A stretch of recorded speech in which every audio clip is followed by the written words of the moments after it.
مکہ کی وہ سرزمین جہاں صدیوں سے لوگ خانہ کعبہ کی طرف رجوع کرتے تھے۔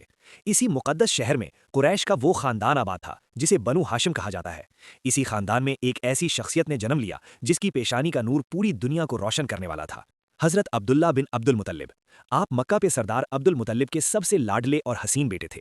آپ کا کردار اتنا پاکیزہ اور اخلاق اتنا بلند تھا کہ پورا مکہ آپ کی عزت کرتا تھا۔ کہا جاتا ہے کہ آپ کے چہرے پر وہ نور محمدی چمکتا تھا جو آنے والے آخری نبی کی نشانی تھی۔ لیکن قسمت نے ایک سخت امتحان لیا۔ عبد المطلب نے منت مانی تھی کہ اگر ان کے 10 بیٹے ہوئے تو وہ ایک کو اللہ کی راہ میں قربان کریں گے۔ جب قرعہ ڈالا گیا تو نام نکلا حضرت عبداللہ کا۔ مکہ کے لوگ غمگین ہو گئے۔ پھر اللہ کے حکم سے ان کے بدلے 100 اونٹوں کا صدقہ دیا گیا۔ اسی لیے ہمارے پیارے نبی صلی اللہ علیہ وسلم نے فرمایا تھا کہ میں 2 ذبیحوں کا بیٹا ہوں، ایک حضرت اسماعیل علیہ السلام اور دوسرے میرے والد حضرت عبداللہ۔ وقت گزرا اور حضرت عبداللہ کا نکاح حضرت آمنہ سے ہوا۔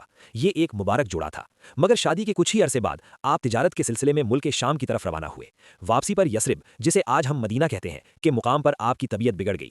صرف 25 سال کی عمر اور وہ نورانی شخصیت ہمیشہ کے لیے اس دنیا سے رخصت ہو گئی۔ حضرت عبداللہ نے اپنی آنکھوں سے اپنے اس عظیم بیٹے کو نہیں دیکھا جس نے انسانیت کی تقدیر بدلنی تھی۔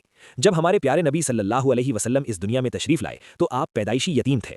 حضرت عبداللہ وہ باپ جنہیں دنیا کے سب سے بہترین انسان کا والد ہونے کا شرف ملا۔